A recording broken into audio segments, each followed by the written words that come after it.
Bienvenue dans cette neuvième vidéo sur le domaine continental et sa dynamique. Nous sommes toujours dans un modèle de formation des chaînes de montagne où nous avons déjà vu que préalablement à la chaîne de montagne, nous avions déjà vu qu'il y avait une collision dans le chapitre 2, mais néanmoins dans le chapitre 3, nous avons vu qu'il y avait préalablement un océan avec une lithosphère océanique et des marches passives. On a aussi vu qu'à un moment donné, la compression entraînait du fait du comportement de la lithosphère océanique et de sa densité la possibilité d'une cassure et d'une subduction, d'un démarrage d'enfoncement de la lithosphère océanique dans la sténosphère. Et bien là maintenant, nous allons continuer à travailler sur la subduction, sur l'aspect du magmatisme spécifique, puisque là aussi, nous avons un élément particulier d'essayer de comprendre ce qui se passe au niveau des zones de subduction, puisque nous apercevons que l'ensemble des zones de subduction, et on va le voir tout à l'heure, tout de suite, très rapidement, sont des zones où il y a un volcanisme intense. Donc pour commencer, nous allons déjà étudier les caractéristiques du volcanisme de subduction. Ceci peut être abordé sous la forme d'un type d'écrit de type 2.2, partie 2.2, c'est-à-dire à partir de documents qu'on va pouvoir trouver par exemple dans le manuel Nathan de Terminal S, montrer que l'activité volcanique dans un contexte de subduction provient d'un magmatisme spécifique dû aux conditions locales de production de magma. Ça veut dire donc qu'il va nous falloir déjà démontrer que c'est un magmatisme spécifique et deuxièmement, démontrer qu'est-ce qui peut expliquer la production de magma, quelles sont les conditions locales qui expliquent que ce magma soit spécifique. Donc, il va falloir tirer des informations de plusieurs documents, faire une synthèse. Voilà, en introduction, on peut déjà parler des différents types de volcanisme, hein, puisqu'il y a du volcanisme intracontinental de type rift, il y a du volcanisme de type point chaud, il y a du volcanisme de dorsale, et il y a du volcanisme ici de type cordillère qu'on peut repérer, soit par exemple en cordillère des Andes, donc sur la façade est de toute l'Amérique et du Nord et du Sud, et y compris centrale, hein, puisqu'au Mexique aussi il y a tout un tas de volcans du même type, et puis un autre type de volcan sur les arcs insulaires, par exemple dans les subductions océan-océan. Donc toujours est-il que voilà, on peut présenter le fait qu'il y a un volcanisme, que ce volcanisme est donc l'expression d'un magmatisme avec éjection de lave brutale à partir d'une chambre magmatique, et que on en retrouve sur le monde entier, et particulièrement on en trouve dans les zones de subduction. La question c'est quelles sont leurs particularités. Donc on va étudier quelques éléments, et notamment au niveau de la plaque caribéenne, et puis regarder quelles sont les productions qui existent. Alors, cette première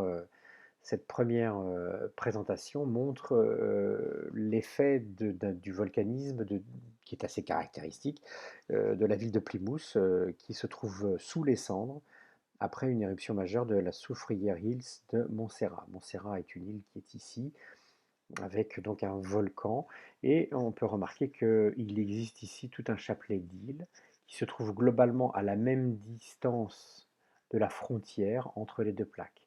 Nous avons déjà vu dans une vidéo précédente que à partir du moment où nous avions deux blocs de type nappe, ou en tout cas deux blocs l'un chevauchant l'autre, la plaque chevauchante avait non seulement montré la frontière, plus les petits triangles qui étaient orientés vers la plaque chevauchante. Donc on a bien ici une plaque plongeante et une plaque chevauchante. Sur la plaque chevauchante, un chapelet d'îles ayant un volcanisme qui se ressemble, un volcanisme avec beaucoup de cendres, une très grosse production de cendres, puisque on a plusieurs mètres, voire plusieurs dizaines de mètres de hauteur, d'épaisseur de cendres.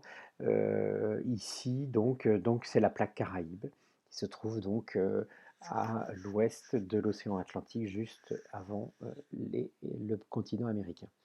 Donc ce sont des volcans qui, par exemple, deuxième volcan, qui se trouve lui plus haut, plus au nord, vers donc aux États-Unis, qui se trouve donc par exemple à l'aplomb de la plaque plongeante, ici encore une nouvelle fois ce signe de faille avec une plaque plongeante et une plaque chevauchante, à la plaque Juan de Fuca, où on montre que à l'aplomb, nous avons encore une fois un certain nombre de volcans, volcans en forme de dôme, et deuxièmement, volcans explosifs, avec des nuées de cendres qui s'élèvent jusqu'à plusieurs dizaines de kilomètres dans l'atmosphère, et aussi des nuées ardentes, des coulées pyroclastiques qui, comme le montre cette dernière photo, du volcan Mont Saint-Helens après son explosion, avec un éventrement total, un effondrement total de toute cette partie du volcan dû à l'explosion, les nuées ardentes qui ont tout dévasté sur leur passage. Donc voilà la notion, sachant qu'une des notions aussi derrière, c'est que ce phénomène explosif est lié à la lave qui a tendance à s'accumuler sous forme de dôme au bout, tout en haut du volcan, qui a tendance à bloquer, enfermer les gaz et les liquides, et qui a tendance à un moment donné, on va dire à l'analogie d'une cocotte minute, à exploser, même si les cocottes minutes n'explosent pas, mais en tout cas pouvoir exploser vu à cause de la pression créée à l'intérieur. Enfin, pour terminer, un paysage, entre guillemets, sous forme d'une carte, qui montre qu'on peut avoir des dômes de lave, ici, qu'elles ce soit des rhyolites, qu'on n'a pas vu pour l'instant, nous connaissons les basaltes, mais nous n'avions pas vu les rhyolites, ou des cônes d'andésite, pareil. Donc cette andésite fait référence bien sûr aux Andes, puisque c'est la lave qu'on retrouve dans les Andes. Donc des dômes, comme on a déjà vu, plus, quel que soit sur toute la surface, un envahissement, un dépôt de cendres, donc ici sur une zone de la Martinique, hein, qui se trouve aussi sur la plaque Caraïbe, ainsi que du basalte andésitique en plus petite quantité, c'est-à-dire un basalte un petit peu particulier, ayant tendance à avoir un certain nombre de minéraux plus liés au basalte. Et bien sûr, quelque chose qui a déjà été vu durant le cycle 4, c'est que ce type de volcans sont particulièrement dangereux, notamment pour les villes, parce que le dépôt de cendres et les coulées pyroclastiques ont tendance à tout dévaster sur leur passage, comme par exemple ça a été identifié à Pompéi. Donc voilà un paysage, ou en tout cas la présentation d'un type de paysage, en tout cas de carte d'une zone sous l'influence d'un volcan et de type explosif. Et donc pour terminer, nous allons pouvoir analyser d'un point de vue chimique et pétrologique ces laves qui sont produites dans ce type de volcan. Alors dans ce premier tableau, nous avons une comparaison basalte-andésite. On remarque que dans l'andésite, il y a plus de silice que dans le basalte, qu'il y a dans le basalte plus de magnésium et de fer, et que dans les andésites, il y a un peu d'hydrogène, mais qu'on va relier surtout à l'oxygène, avec probablement, donc on verra ça au niveau minéralogique, plus d'eau. Voilà la composition globale entre les deux, c'est-à-dire une lave beaucoup plus siliceuse pour les andésites et beaucoup moins riche en métaux. Sur ce deuxième tableau, sur cette figure qu'on voit ici, on voit la composition avec un tableau synthétique qui montre une proportion relative de minéraux en fonction de deux critères, soit le pourcentage de silice, soit le pourcentage de fer et de magnésium. Et on remarque que globalement, l'orthose et le quartz apparaissent principalement pour des roches qui sont plutôt riches en silice, et que la rhyolite, qui est une lave qu'on va retrouver dans ces volcans, de même que l'andésite, sont effectivement des roches où on peut retrouver des molécules, enfin des minéraux qui sont plus riches en silice, première chose, et ce sont aussi des roches qui sont avec un taux plus faible en fer et en magnésium par rapport à ici, par exemple, les péridotites qui vont avoir de l'olivine, des pyroxènes, et un peu de plagioclase aussi, et des basaltes qui aussi vont se situer dans cette zone, avec peut-être le basalte andésitique contenant un petit peu d'amphibole. On notera que l'amphibole est un minéral hydraté, de même que la biotite. Bien, donc voilà, on voit bien déjà sur ce schéma des différences de positionnement et en tout cas de composition minérale de ces laves. On retrouve à l'observation microscopique des plagioclases. Alors la vision n'est pas évidente.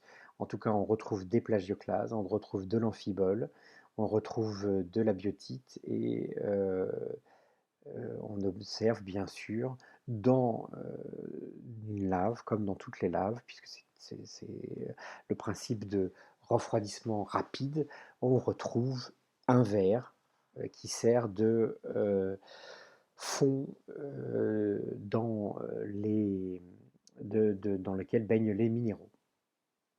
Pour rappel, on avait dans les roches océaniques de la dorsale plutôt du gabbro, roche grenue plutonique, ou roche volcanique du basalte, que vous avez déjà maintenant bien en tête avec leurs minéraux.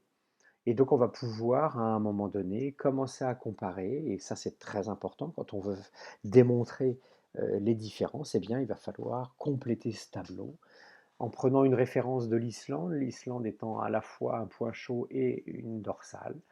Eh bien, on va pouvoir montrer le type de volcanisme qu'il y a sur cette référence de l'Islande par rapport au volcanisme des Antilles qu'on a vu avec la Soufrière Hills et la montagne Pelée, et puis le volcanisme de l'Indonésie type Merapi et le volcanisme des Cascades type Mont Saint-Helens. On retrouve ici donc les éléments clés qui vont nous permettre de déterminer la différence. Volcanisme effusif par rapport à explosif, une lave très peu visqueuse, très fluide, très, très épaisse, voire même euh, enfin, épaisse, voire très épaisse, avec andésite et voire même parfois des rhyolites, alors qu'ici on va plutôt trouver une lave pauvre en silice, riche en métaux, et donc plagioclase, pyroxène, olivine. Des produits émis, eh bien, principalement de la lave, quelques cendres, et c'est tout. Enfin, après, il y a tout le système des volcanismes effusifs sur lequel nous ne reviendrons pas. Et puis ici, pour les différents autres volcanismes, eh bien, on a de la lave, mais sous forme principalement de dômes qui s'accumulent. On a des produits de type cendres, nuées ardentes ou coulées pyroclastiques. Enfin, au niveau des roches magmatiques, eh ben, on va plutôt trouver euh, basalte gabbro, donc basalte en lave, gabbro en roche grenue plutonique. Et puis au niveau du volcanisme des Antilles, pour l'instant on ne l'a pas encore vu, mais nous allons voir que bon, au-delà des andésites et de la rhyolite, qui sont les laves, on a aussi une production magmatique de type plutonique, sous la forme de granodurite, qu'on va voir dans quelques secondes.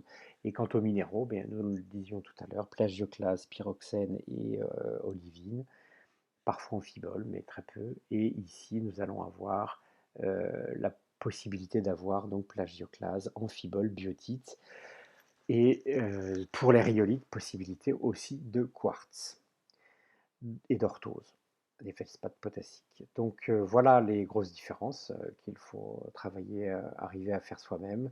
Tout est résumé ici, structure, euh, composition, notion de viscosité. Et donc, une autre manière de représenter tout à l'heure ce que nous faisions, qui va servir de transition, une autre manière de représenter les différents domaines du magmatisme de subduction par rapport au magmatisme de dorsal ou de point chaud, c'est ce tableau est intéressant parce qu'il met en lien les roches qui sont volcaniques et plutoniques selon donc la richesse en silice notamment. Donc on va voir que on va retrouver nous ici les diorites et surtout les granodiorites qui sont les roches typiques de la subduction. Euh, Nous avons vu tout à l'heure la notion de rhyolite et d'andésite qui étaient les roches volcaniques du magmatisme de subduction. Donc en conclusion, des volcans en dôme de type explosif avec des émissions spécifiques, très meurtrières. Les laves sont principalement des laves visqueuses, riches en silice, faibles en pauvre en fer et en magnésium, avec une minéralogie et une viscosité, et notamment une minéralogie spécifique, et la présence d'amphiboles et de biotites qui sont des minéraux plutôt riches en eau. On l'a déjà vu à d'autres moments, et qui sont des minéraux riches en eau par rapport au basalte et au gabbro.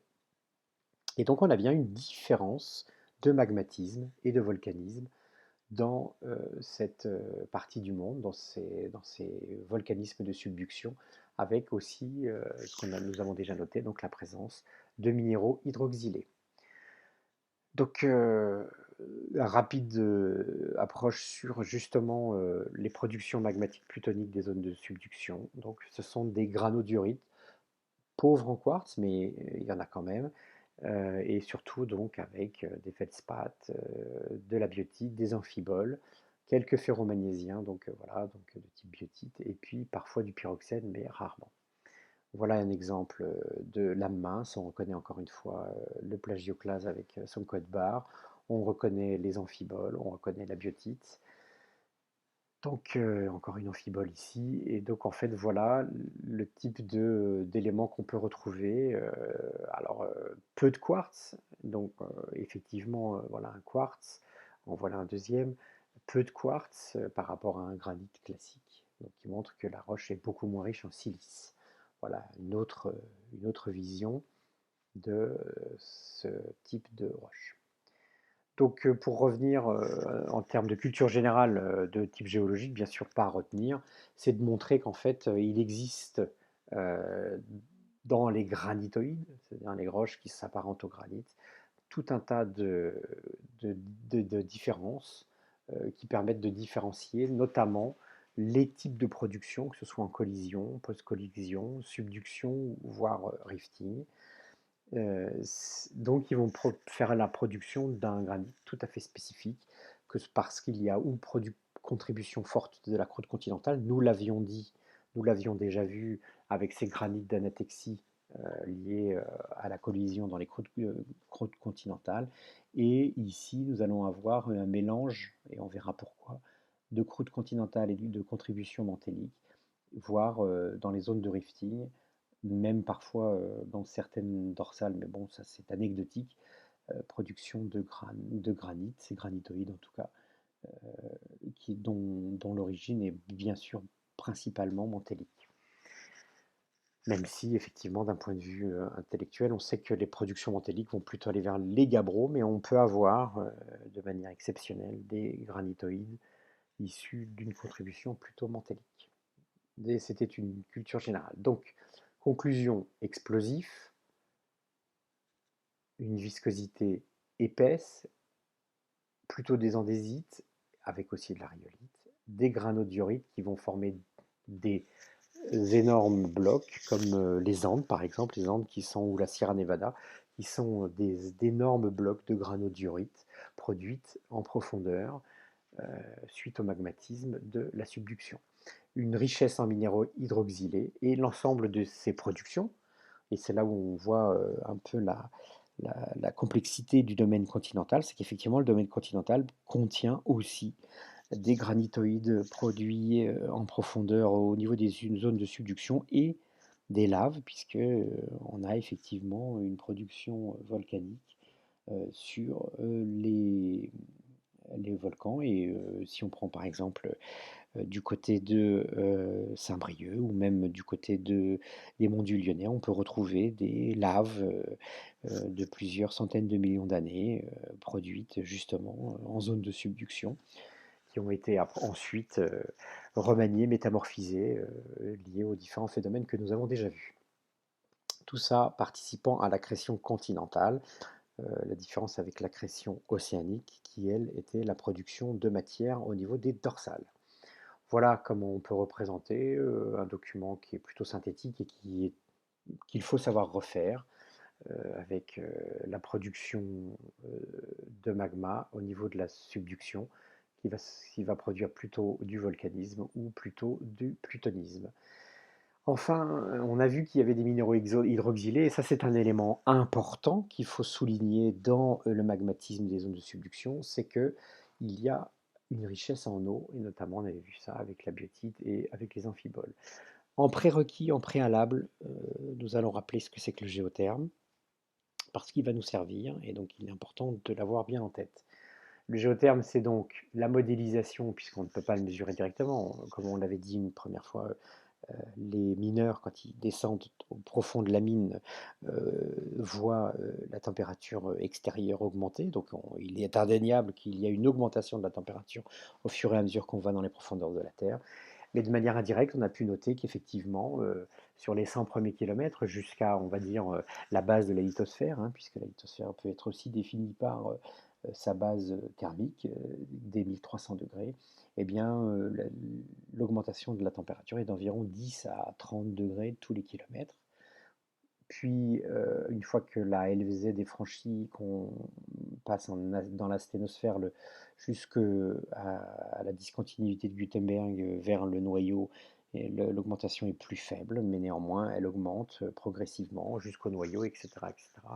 L'objectif n'étant pas de le décrire complètement, mais de s'intéresser à cette particularité que plus on s'enfonce dans la Terre, plus il fait chaud. La deuxième particularité, c'est de rappeler quel est le type de magmatisme qu'on retrouve au niveau des dorsales. Alors, pour rappeler ce qui a été vu en première, c'est que on a ici le solidus des péridotites. De ce côté-ci, à droite, nous avons un liquide plus solide, donc c'est-à-dire dans ce domaine-là, la roche commence à fondre, et il y a une fusion dite partielle, alors que de ce côté-ci, elle est strictement solide. La question qui se pose, c'est comment, quand on a un géotherme, il faut que la barrière, le seuil en tout cas de début de fusion puisse être franchi. Eh bien, nous avions vu l'année dernière au niveau des dorsales qu'effectivement, c'était la décompression adiabatique avec remontée de roches mantéliques sans changement de température, avec, rappelez-vous ce que nous avions vu dans la vidéo précédente, avec une remontée de l'isotherme de 1300 degrés quasiment à la surface, donc avec une surface quasiment à 1300 degrés, et qui permet de la production de magma. Donc on va avoir cette flèche qui permet de montrer que on a une remontée très rapide, sans changement de température, qui fait qu'à un moment donné, on franchit le seuil du solidus des péridotites, et donc on a une fusion partielle.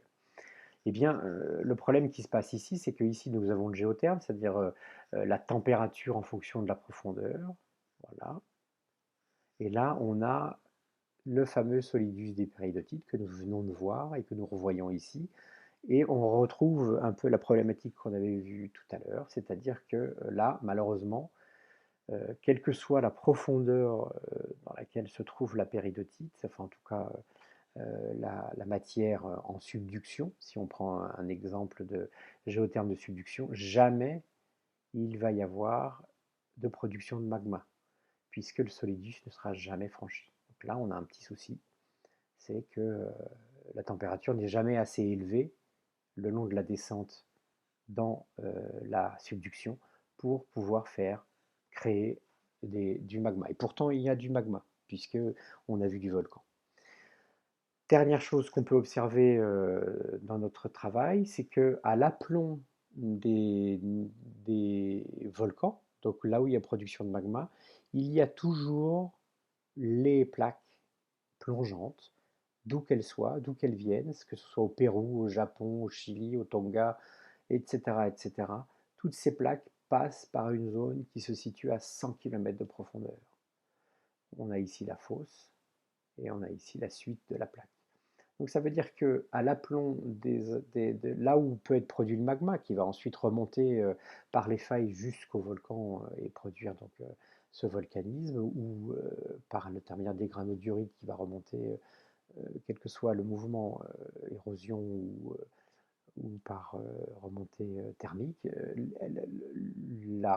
on se rend compte que c'est bien dans cette zone-là probablement qu'a lieu la production de magma. Or, à l'aplomb des zones volcaniques, la température est inférieure. L'isotherme de 1000 degrés est à peine atteint, et donc les péridotites ne peuvent pas fondre.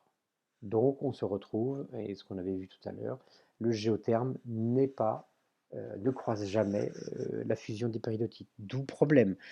Et à ce moment-là, les géologues, donc en résumé, donc, on pouvait faire une pause sur ce document au terme d'interprétation, sur cette diapositive, on va pas revenir dessus.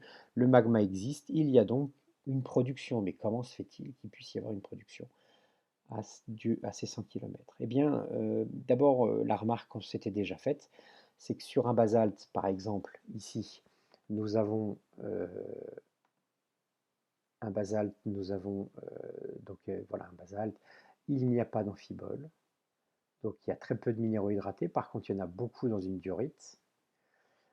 Deuxièmement, on observe donc dans cette deuxième partie que dans les différents minéraux, que ce soit la biotite, la muscovite et les amphiboles, on observe une proportion d'eau non négligeable. Or, donc là vous avez les formules biotites avec voilà, les minéraux, ce qu'on appelle les minéraux hydroxylés, voilà, et puis les amphiboles ici hydroxylés, alors que les autres ne sont pas riches en eau. Eh bien, tous ces différents arguments, on sait que dans les andésites, il y a un nombre important d'eau. Donc, ce qui a amené les chercheurs en laboratoire on a déjà vu qu'il y a eu des expériences qui étaient faites en autoclave, en créant des conditions de pression et de température, à même de pouvoir modéliser ce qui se passait dans les différentes parties de la croûte ou de la lithosphère. Eh bien, pareillement, les chercheurs ont essayé de comprendre si on rajoute de l'eau, euh, de comprendre l'évolution de la fusion des roches. Eh bien, ils se sont rendus compte qu'effectivement, le solidus des péridotites est abaissé et il va à un moment donné croiser le géotherme, ce qui fait qu'on peut tout à fait, à ce moment-là, croiser dans cette zone-là, on obtient bien une zone de fusion partielle, et notamment vers les 100 km, une zone de fusion partielle des péridotites. Donc on a bien le manteau hydraté qui a tendance plus facilement à rentrer en fusion partielle. Et ça, c'est une donnée expérimentale, puisqu'on n'est jamais allé voir, mais en tout cas, elle est une hypothèse tout à fait valable qui permet d'expliquer pourquoi il est possible que à cet endroit-là, sous la zone à 100 km sous la zone des volcans, on puisse avoir une fusion partielle du manteau, sachant que c'est principalement du manteau lithosphérique, avec contamination ensuite par la croûte continentale. Et bien donc, de manière résumée, pour pouvoir bien comprendre, voilà, on avait donc le géotherme, le solidus des périnotites. On voit bien que jamais il y a croisement, donc jamais il est possible qu'il y ait fusion partielle, mais avec un manteau hydraté, eh bien le solidus va avoir tendance à avoir ce comportement, à se détourner, se décaler vers la gauche, et avec toute cette zone autour des 100 km dans lequel il y a possibilité de fusion partielle. On l'avait déjà vu aussi à d'autres moments, puisque on sait que la LVZ est bien constituée aussi d'un équilibre pression-température qui permet aussi un début de fusion partielle. En tout cas ici, le manteau hydraté permet une fusion partielle. Eh bien, ce manteau hydraté, on se rappelle que d'où vient l'eau, bien sûr, d'où vient l'eau? Eh bien, l'eau vient de la plaque plongeante, puisque nous nous rappelons qu'on était parti d'un métagabroschiste vert en fin d'expansion océanique. Eh bien, l'entrée dans la subduction avec le métamorphisme, par exemple le passage à la glaucophane, actinote et chlorite étaient extrêmement riches en eau, puis glaucophane un petit peu moins, et pendant ce temps-là, l'eau va être libérée et une partie de l'eau va se retrouver au-dessus d'elle, de la plaque plongeante, eh bien, au niveau du manteau lithosphérique continental. Et donc, cette libération d'eau qui va se prolonger ensuite au niveau de l'éclogite, puisqu'on arrive à des minéraux anhydres, eh bien, cette libération d'eau va aller nourrir cette portion du manteau qui se trouve à la base de la lithosphère continentale. Pour résumer et pour faire un petit rappel, eh bien, nous rappelons que nous avons vu tout à l'heure la notion de décompression adiabatique, c'est-à-dire la remontée brutale du manteau avec la chaleur qui va faire passer le passage du solidus. C'est ce qui se passe au niveau des dorsales. Au niveau du point chaud, ce sont des éléments qui proviennent du fond de la base du manteau inférieur et qui vont remonter avec une température extrêmement élevée et qui vont permettre de faire passer, donc avec une augmentation de la température, au-delà de du solidus des péridotites avec une température extrêmement forte, c'est le magmatisme des points chauds. Et pour comparer, le magmatisme que l'on observe en subduction, eh bien, il sera lié à un apport d'eau et une baisse du solidus des péridotites et qu'on va appeler le solidus hydraté. Voilà comment on peut le représenter, et ça c'est très important à pouvoir représenter. Il faut prendre l'habitude de le schématiser avec un métamorphisme hydrothermal qui va transformer le gabbro très rapidement en métagabbroschiste vert, l'évolution du schiste vert de plus en plus forte, la serpentinisation aussi, hein, dans le manteau, l'olivine se transforme en serpentine, donc on va avoir des péridotites serpentinisées, du fait de l'hydratation, puisque la serpentine est hydratée. Et au fur et à mesure de l'entrée dans la subduction, de l'eau qui sort de la plaque plongeante, qui va aller à l'intérieur du manteau lithosphérique et à un endroit probablement à la base du manteau lithosphérique. C'est pour ça que peut-être probablement il faudra, ici j'ai extrait ça donc du manuel, j'aurais tendance à mettre les arcs volcaniques peut-être plutôt ici, puisque c'est dans cette zone-là qu'on va avoir la production de magma, et puis soit sous forme de lave, soit sous forme de batholite, de roches plutoniques, de granodiorite, qui vont progressivement remonter. Donc on va plutôt les mettre ici. L'important étant de comprendre le système. C'est bien la déshydratation schiste bleu puis en éclogite qui va hydrater le manteau et permettre une fusion partielle en dessous des 1300 degrés habituels du solidus des péridotites. Et puis donc l'enfoncement de la plaque océanique continue. En conclusion, on est bien avec un métamorphisme haute pression, basse température. Ces réactions libèrent de l'eau avec des minéraux qui sont de plus en plus anhydres. Et ceci va permettre d'abaisser la température de fusion des péritonites, c'est-à-dire le déplacement du solidus vers un solidus hydraté. Et ça, avec cette diminution de la température, permettra la production de magma à l'intérieur du manteau de la plaque chevauchante et la production soit de lave en désitriolite, soit de roches plutoniques de type granitoïde, c'est-à-dire diorite, granodiorite, qu'on va voir apparaître après en général avec l'érosion. Tout ceci participe à l'accrétion continentale, c'est-à-dire la production d'une nouvelle matière dans le domaine continental. Et effectivement, on a un apport de nouvelles matières régulièrement grâce aux subductions en couleur relaire, et c'est ce que nous avions déjà dit, le domaine continental se définit et de manière très complexe au niveau pétrologique, puisqu'on a énormément de types de roches, qu'elles soient sédimentaires, qu'elles soient métamorphiques, qu'elles soient plutoniques, de type collisionnel ou plutoniques de type subduction. Et donc voilà, nous avons maintenant terminé ce chapitre et nous allons pouvoir passer à la dernière partie de ce chapitre 3 qui va nous parler de l'érosion, puisque en fait toutes ces roches qui se sont créées vont ensuite être détruites au fur et à mesure par le temps. Ici une représentation de la croissance des continents que nous avions déjà vue, qui montre que effectivement la production actuelle est globalement équilibrée entre l'érosion et la production. Un schéma qui est un tout petit peu terminal, qui est un tout petit peu, qui est aussi extrait du manuel, où on a cette partie-là qui semble un tout petit peu plus ambiguë, montrerait que peut-être ce soit le manteau asténosphérique qui remonterait un petit peu, qui ferait un coin ici, Alors aujourd'hui, en tout cas les hypothèses, hein, il ne faut pas rejeter, mais en tout cas les hypothèses ont tendance à penser que c'est plutôt au niveau de la plongée et au niveau du manteau lithosphérique que se produit la fusion partielle avec la création des plutons et des laves. Donc l'accrétion continentale aurait lieu plutôt dans cette zone-là. Dernière chose sur laquelle je pense il est important d'avoir une information, c'est sur la notion de prisme d'accrétion océanique.